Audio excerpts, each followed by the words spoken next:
మనమందరూ ఇక్కడికి విచ్చేసినటువంటి కారణం కీర్తిశేషులు శ్రీ మండలి వెంకటకృష్ణరావు గారు వారి 100వ జన్మోత్సవం శత జన్మోత్సవం మొదటిగా వారి పాదపద్మములకు నమస్కరిస్తూ ఈరోజు ఈ కార్యక్రమంలో ముఖ్య అతిథులు ప్రధాన పోషకులు మన రమేష్ కుమార్ గారు. తెలుగు విజ్ఞాన సమితి అంటేనే రాధాకృష్ణరాజు, మాకు పూర్తి డెఫినేషన్ తెలియదు. తెలుగు విజ్ఞాన సమితి అంటేనే నాకు రాధాకృష్ణరాజే తెలిసిండేది. వాళ్లకు నమస్కరిస్తూ మన రమాప్రభు గారు ఆయనని ఎన్నో సినిమాల్లో మనం చూసేటమే ఈరోజు నాతో ఆమెతో నన్ని పురస్కారంలో చేసినటువంటి రమాకృష్ణ గారు, మళ్ళా మండలి వెంకటకృష్ణరావు గారి పుత్రులు వాళ్ళని ఇప్పుడు అడిగితే, సార్ మీకు బుద్ధుని పేరులో ఎందుకు పెట్టారంటే ఆ మహానుభావుడు ఈయనకేమో పేరు పెట్టింటే దానికి ఒక మీనింగ్ ఉంటుంది అని నేను ఆయన అడిగితే ఆయన చెప్పినాడు, నేను బుద్ధ పౌర్ణమి రోజు పుడితే బుద్ధుడిగా పేరు పెట్టానంటే మహానుభావుడు. ఇంకా మన కార్యదర్శులు తెలుగు తల్లి సినిమా ప్రొడ్యూసరు లక్ష్మణ్ రెడ్డి గారు మనందరినీ చాలా బాగా వెల్కమ్ చేసినారు. మీకు మరియు వేదిక పైన ఉండేటువంటి వారికి అందరూ మహానుభావులే, మీ అందరికీ నా యొక్క వందనాలు తెలియజేసుకుంటూ ఇద్దరు విషయం 2 నిమిషాలు మాట్లాడతానంతే. ఈరోజు మనిషి 100 సంవత్సరాలు బతికిన వాళ్ళు కొంతమంది ఉంటారు. కీర్తిశేషులైనా కూడా బతికినటువంటి వ్యక్తి మన మండల కృష్ణరావు గారు. ఆయనేం చనిపోలేదు, వాళ్ళేం శరీరాన్ని వదిలిపోలేదు.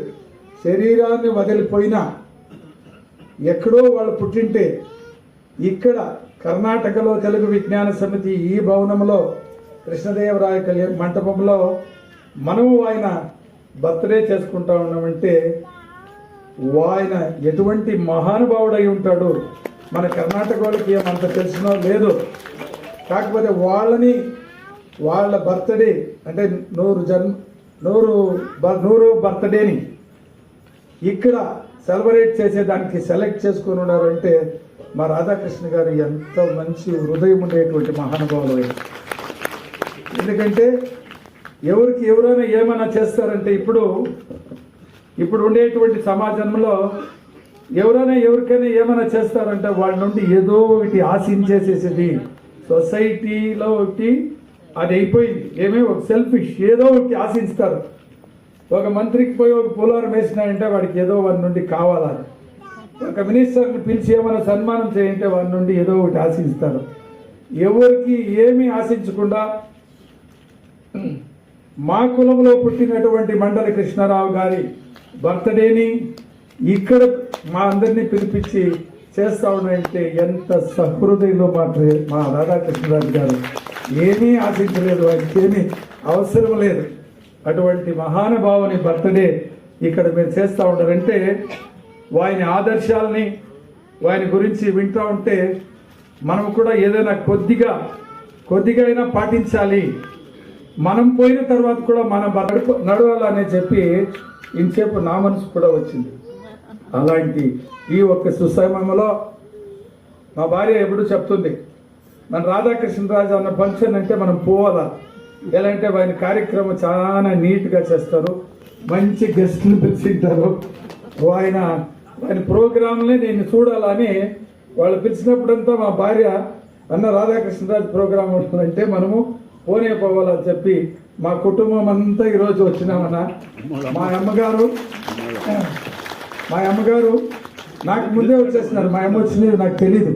నేను ఇన్స్టిట్యూషన్లో ఏదో ఫంక్షన్లో ఉండి రావడం కొద్దిగా ఆలస్యం అయితే మా అమ్మ శ్రీమతి రుక్మిణి అమ్మ 87 రన్నింగ్ నాట్అవుట్ బ్యాటింగ్ అయినా ఆ అమ్మ ఆ మహాతల్లి ఏమో మా కొడుక్కి ఇక్కడ పెద్ద అవార్డు ఇస్తూ ఉన్నారు, మా కొడుకు ఏదో ఇస్తూ ఉన్నారు, నేను చూడాలని ఆమె అందరినీ మా తమ్ముడిని మా చెల్లెల్ని మా బావగాళ్ళని అందరినీ పిలుచుకుని ముందు వెళ్ళిపోయిందా.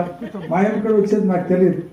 అంటే ఇక్కడ రండి, మా కొడుక్కి ఏదో పురస్కారం ఇస్తా ఉన్నారు, మా కొడుక్కి ఏదో గౌరవం ఇస్తా ఉన్నారు, దాన్ని చూసి సంతోషం పడాలనేది వచ్చినటువంటి మా తల్లి, మా తండ్రి గారికి 100th బర్త్డే కర్ణాటకలో చేస్తా ఉన్నారు అని వచ్చినటువంటి పుత్రుడు మహానుభావుడు.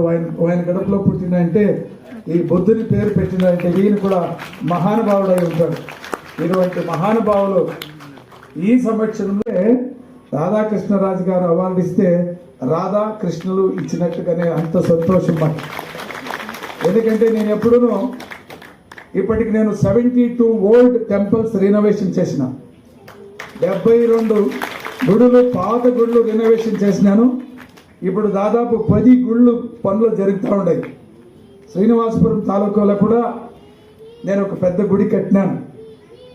మళ్ళా చింతామణిలో ఇటీవల 3 months బ్యాక్ 2 కోట్లు ఖర్చు పెట్టి వెంకటేశ్వర టెంపుల్ ఓల్డ్ టెంపుల్ కట్టినాను. నువ్వు ఎక్కడ ఎత్తుకోండి, గుడిబండ ఎత్తుకోండి, బాగేపల్లి ఎత్తుకోండి, షీళ్ళగట్ట ఎత్తుకోండి, కోలార్, మాలోర్, ఎక్కడైనా సరే. రేపు కోలార్కి వెళ్తున్నాం, ఏదో ఒక దేవస్థానానికి తలాది పూజ చేసేదానికి పోతా ఉన్నాం. ఇలా తమిళనాడులో మళ్ళీ కుప్పంలో తిమ్మరాయ స్వామి దేవస్థానానికి అక్కడ ఫ్రీ పెళ్ళిళ్ళు చేస్తారు. ఒక హాల్ కట్టి అని అంటే అది దేవుడి దయలో ఎలా జరిగిపోయిందంటే పెద్ద కళ్యాణ మంటపమే కట్టించేశాను.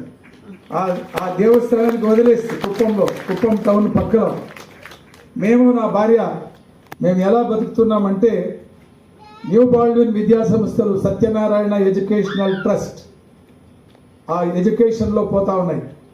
శ్రీ సత్యనారాయణ చారిటబుల్ ట్రస్ట్ అని సాయి రుక్మణి మహల్ అని మా అమ్మ పేరులో సత్యసాయిబాబా పేరులో ఒక పెద్ద కళ్యాణ మంటపం ఆనేకల్లో కట్టినాము. పక్కన తమిళనాడులో అన్నమాచార్య కళ్యాణ మంటపం కట్టినాము.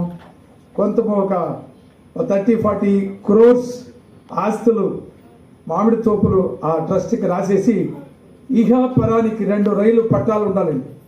ఇహానికి మనం సంపాదించుకోవాలి, పరానికి కూడా మనం సంపాదించుకోవాలి అని చెప్పి ఇందులో ఎడ్యుకేషన్ ఇన్స్టిట్యూషన్స్, అందులో చారిటబుల్ వర్క్స్, 106 పెళ్ళిళ్ళు, వేరాంతరు పెళ్ళిళ్ళు చేసినాను, దేవస్థానాలు చేసినాను. ఈ 2 కళ్యాణ మంటపంలో వచ్చేది ప్రతి నెల 7వ తారీఖు నా భార్య చెక్కులు రాసి 12 దేవాలయాలు మెయింటెనెన్స్కి ఇచ్చేస్తూ ఉంటాము. అటువంటి పుణ్య దంపతులుగా మేము బతుకుతూ ఉన్నామండి. మేము వేరే ఏమి ఆశలు ఆకాంక్షలు లేదు.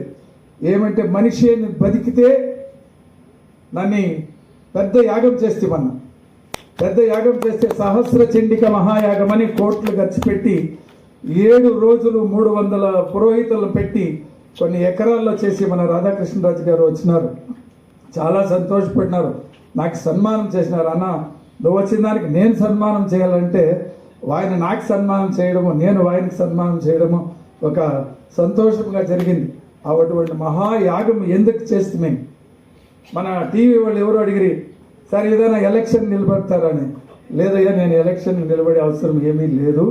ఇప్పుడు నాకు 65 సంవత్సరాలు, 40 సంవత్సరాల నుండి నాకు ఆఫర్స్ వస్తే నేను లేదయ్యా, నేను రాజకీయంలో ఎలక్షన్లకని నిలబడలేదు అంటే. మరి ఎందుకు చేస్తావంటే ఎప్పుడైనా మనిషి బతికితే ఈ మండల కృష్ణారావు గారి అలా బతకాలని, ఎప్పుడైనా వేణుగోపాల్ పోతా ఉంటే బతికితే వేణుగోపాల్ లాగా బతకాలా అని సొసైటీకి ఒక మెసేజ్ ఇచ్చే కోసము నేను చేస్తూ ఉంటాను. లోక కళ్యాణం కోసం చేస్తా ఉన్నాను, కానీ వేరే దేనికి ఆశించి మేము చేయలేదని చెప్పి చెప్తా ఉన్నాను. ఈ టెంపుల్స్ అన్నిట్లోనూ నా భార్య నా కుటుంబం అడుగుతుంది, అక్కడ రాయండి వేణుగోపాల్ కట్టించినారు, 2 కోట్లు ఖర్చు చేసి కట్టినావు, నీ పేరే లేదు అంటే నేను ఎప్పుడు చెప్తాను, మనం చేసేటువంటి పని జనాలకి ఎంత తెలిసినా పర్వాలే, తెలియకపోయినా పర్వాలే, మనం చేసినటువంటి కార్యము పరమాత్మునికి తెలవాలా. ఆయనకి తెలిస్తే ఆయన మనం ఏమి కోరినా ఆయన ఇస్తాడు, ఏమి మనం కోరినా ఇస్తాడు. ఏదో పూర్వజన్మం పుణ్యమని ఇంకా ఈరోజు మనం బాగున్నాం, నెక్స్ట్ జన్మానికి కూడా మనం పుణ్యం చేసుకోవాలండి. అందుకోసమే మనం చేయాలండి. మా కైవారం తాతయ్య గారు చెప్తారు, పూర్వము చేయని పుణ్యఫలంబులో, పూర్వము చేయని పుణ్యఫలంబులో రమ్మని కోరితే వచ్చునా. వెనుక జన్మంలో మనం ఏదైనా పుణ్యం చేసింటేనే ఇప్పుడు ఈ పరిస్థితిగా ఉండేది. వాళ్ళు శాసనసభ్యులు అయినారు, స్పీకర్లు అయినారు, వీళ్ళు ఎమ్మెల్యే అయినారు. రాధాకృష్ణరాజు గారు చెప్తా ఉండ్రి 25వ సంవత్సరం సిల్వర్ జూబ్లీకి నేనే ప్రెసిడెంట్, 50వ దానికి గోల్డెన్ జూబ్లీకి నేనే ప్రెసిడెంట్, 75వ దీనికి డైమండ్ జూబ్లీకి మీరే ప్రెసిడెంట్, మా ఆశ సెంచురీకి నువ్వు మీరే ప్రెసిడెంట్గా ఉండాలా అని ఇలా బతకాలంటే పూర్వజన్మములో పుణ్యం చేసి ఉండాలి. మేము పూర్వజన్మలో పుణ్యం చేసి ఏదో ఇప్పుడు బాగున్నాము, నెక్స్ట్ జన్మానికి బాగా కావాలంటే ఇహ పర అనేదంటే మనము పుణ్యకార్యాలు చేస్తూ పోవాలి, ఇలాంటి సత్కార్యాలు చేస్తూ ఉండాలి. నిస్వార్థముగా ఇలాంటి మహాకార్యాలు చేసినటువంటి రాధాకృష్ణరాజు గారికి 100 జన్మాలు 100 సంవత్సరాలు ఆయుష్ ఆరోగ్యాన్ని ఇయ్యాలని భగవంతుని వేడుకుంటూ, నన్ను ఈ పురస్కారానికి మీరు స్వీకరించి నన్ను పిలిచి ఇంత గౌరవించిన దానికి ఈ కర్ణాటక తెలుగు విజ్ఞాన సమితికి అందరికీ శిరస్సు వంచి నమస్కరిస్తున్నాను. జై శ్రీరామ్.